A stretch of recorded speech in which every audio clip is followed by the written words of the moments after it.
while the political battle rages on and India crafts its diplomatic and military response to Chinese brutality in the Galvan Valley, the question on everyone's mind is, how do we respond where perhaps it really matters from a long-term perspective?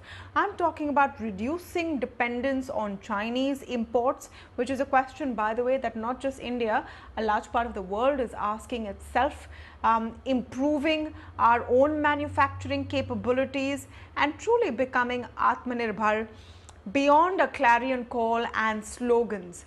We've seen some moves already with reports coming in that e-commerce platforms may soon be asked to display where their products have been made so that consumers in India can make a choice to buy it or not if it's made in India.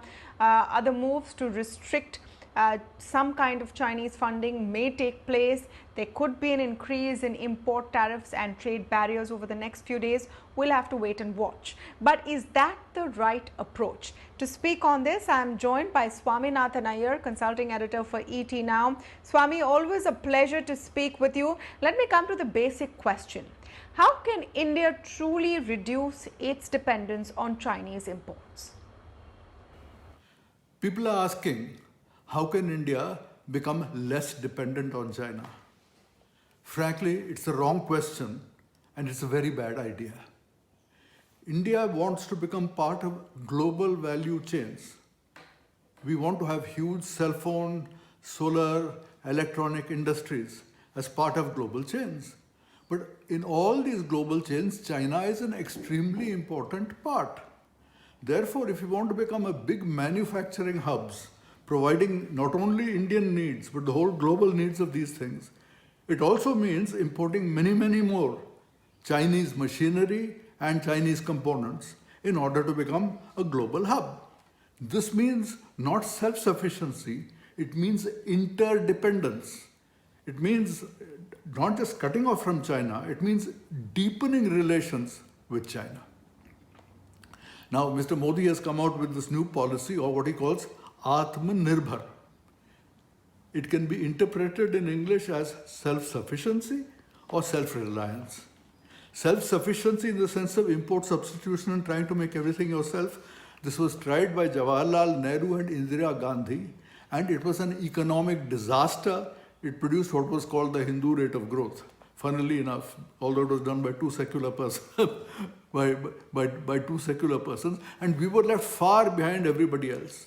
And that is, unfortunately, happens to be the philosophy also of the Swadeshi Jagran Manch and the Bharatiya Mazdoor Sangh, two arms of the BJP, which also want to have self-sufficiency.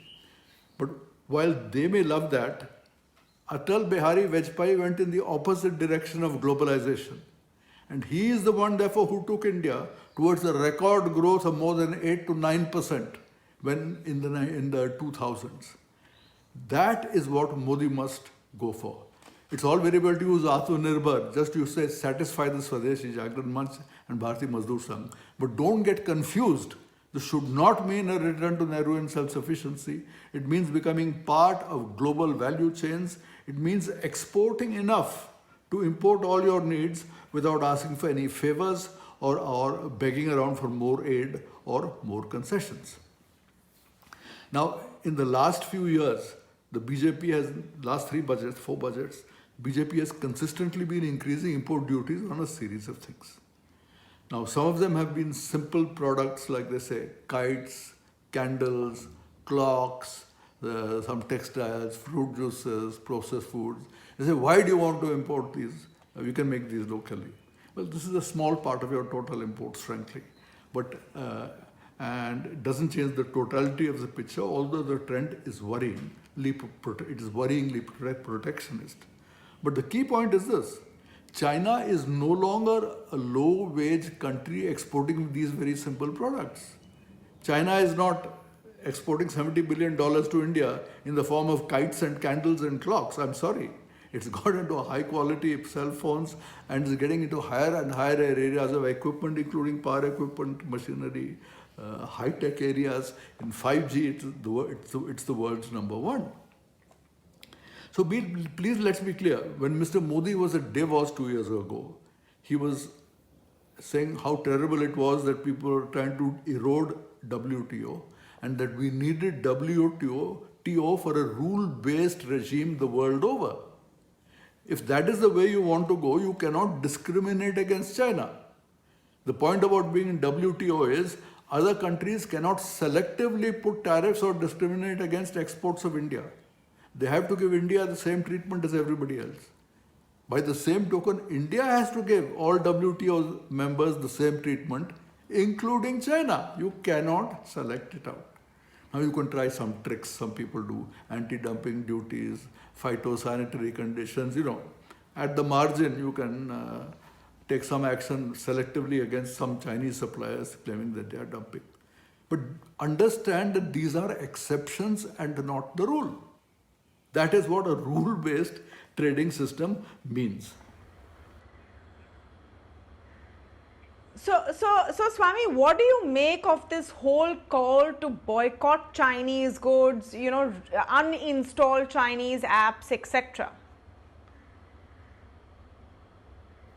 There is a movement to boycott Chinese goods by all means. Anybody who wants to say, I don't want to buy Chinese goods, okay, boycott them. But please understand that if you're not buying the Chinese goods, it doesn't automatically mean you're buying Indian goods. It would mean that you may be buying more from Bangladesh, more from Vietnam, more from Laos, more from Cambodia.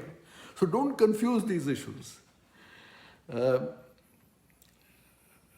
Part of this whole problem has arisen because of the border conflict with China. 20 Indians have been killed, and you have TV anchors and fire-eating politicians saying, not an inch of ground shall be given, and how do we increase our distance? Please, don't make the same mistake as Jawaharlal Nehru. In 1962, he also got very angry with Chinese incursions, and he said, we will throw them out. He sent his army out, and the Chinese came in and gave an utter thrashing. Today, the gap between China and India, militarily and economically, is 5 times bigger than it was in 1962. Attempting military adventures out there is asking to be thrashed again, humiliated on a scale 5 times bigger than 1962. Please understand that India is not the only country that finds it uncomfortable to be a neighbor of China. You will find that as the ASEAN countries have claims on the South China Sea, they have claims on the Spratly Islands, Paracel Islands. Instead, China has coolly declared the whole South China Sea belongs to me. It has put up military structures on the Spratly Islands, and it has told all these countries, you can't do offshore drilling in this area because it all belongs to me. Now, all the others are using diplomatic means, trying to get diplomatic support. But nobody is rushing into military adventures to try and take on China. For the same reason, we should act the same way. Try and get diplomatic support, but don't rush into military adventures. Do not repeat the mistakes of Nehru on self-sufficiency. Do not repeat the mistakes of Nehru on precipitate military action against China. No, so then what do we do? What do we do, Swami, so that we are globally competitive?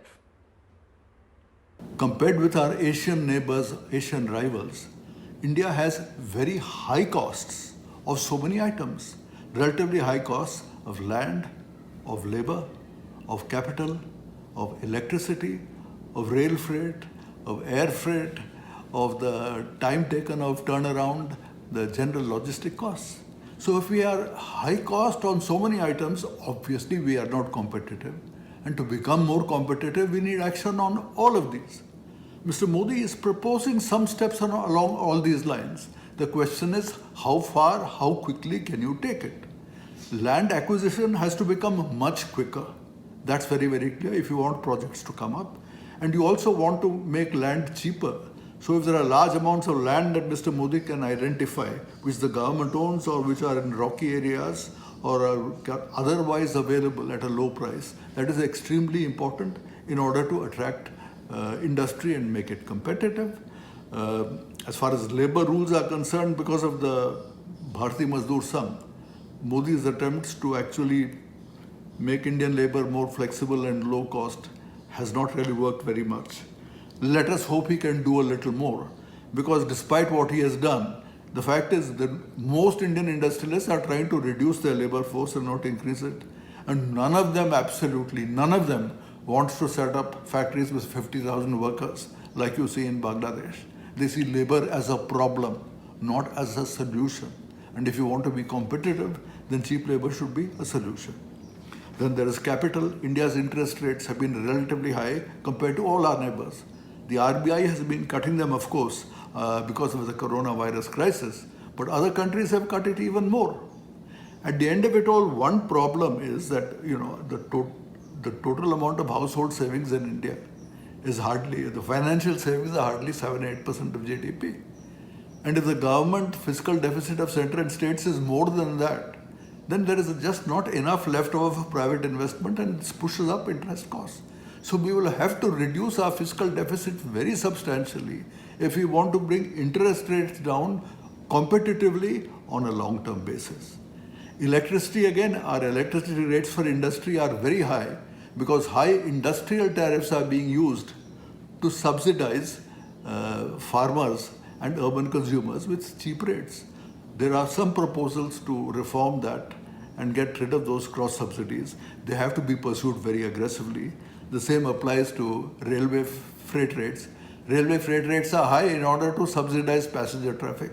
You have to stop doing that again because it makes your rail freights uncompetitive. Again, there are some proposals to have some separate rail tariff commission which determines the rates which are supposed to be non-political. So I think it's understood that India is uncompetitive because it has become a high-cost economy in all these areas.